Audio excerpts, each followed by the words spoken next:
Now it's time to connect your Bibo Bar to its water supply. Your water pressure should be between 4 bar or 58 psi and 6 bar or 87 psi. Your Bibo Bar needs to be plumbed off a cold water feed only.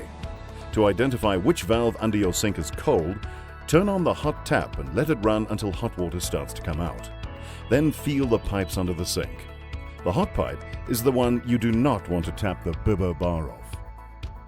Isolate the cold water supply by either turning off the angle stop valve or turning off the mains water supply. Drain as much water as possible from the pipe connected to the angle stop valve before disconnecting.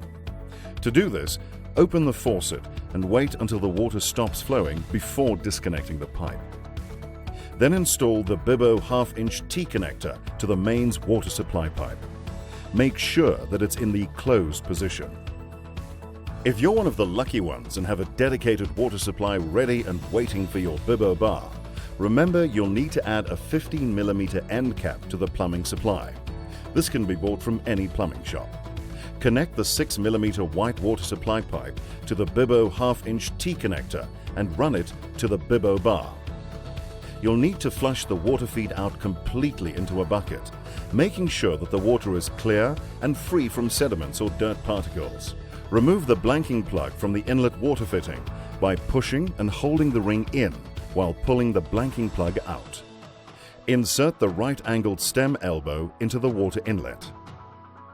Fit the locking clip. Push the 6mm white water supply pipe into the right-angled stem elbow.